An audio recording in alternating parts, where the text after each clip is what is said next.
నెల్లూరు నగరంలో MP Adala Prabhakar Reddy, MLA Anil Kumar Yadav పర్యటించారు.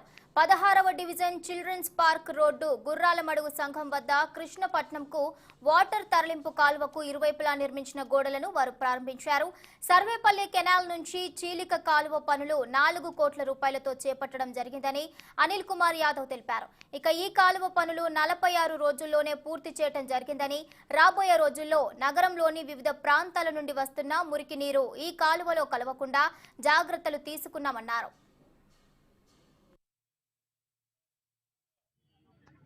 నవరత్నాలు అయితే ఇంకా అనేక చెప్పని కార్యక్రమాలు కూడా మన ముఖ్యమంత్రి గారి నాయకత్వంలో చేసుకుంటున్నాం.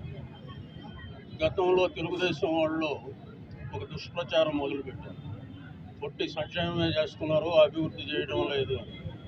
ఈరోజు మన కళ్ళ ముందు కనపడతా ఉంది మన జిల్లాలో జరుగుతున్న అభివృద్ధి. 2 బ్యారేజీలు కంప్లీట్ చేసుకున్నాం. ఇంకా ఇరిగేషన్కి సంబంధించి 2000 కోట్ల రూపాయలతో పనులు జరుగుతూ ఉన్నాయి. ప్రతి కాలువని కూడా మోడర్నైజ్ చేసుకుంటూ ఉన్నాం. మనం టౌన్లోనే ఇరిగేషన్ మీద దగ్గర 400 కోట్ల రూపాయలు ఖర్చు పెట్టాం. బ్యారేజ్కి అయితేనేమి, ఈ కాలువలకి వాల్స్ అయితేనేమి, కరకట్టలు అయితేనేమి, ఇవన్నీ కూడా.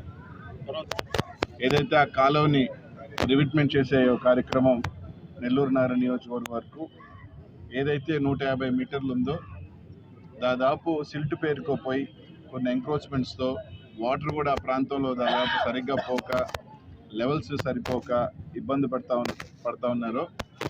సో సర్వేపల్లి కాలువని మొత్తం అంతా కూడా రివిట్మెంట్ చేసేటప్పుడు సర్వేపల్లి కాలువ కానీ జావసాబ్ కాలువతో పాటు ఈ ఒక చిన్న బిట్టు ఒకటి మిగిలిపోతూ ఉన్నింది.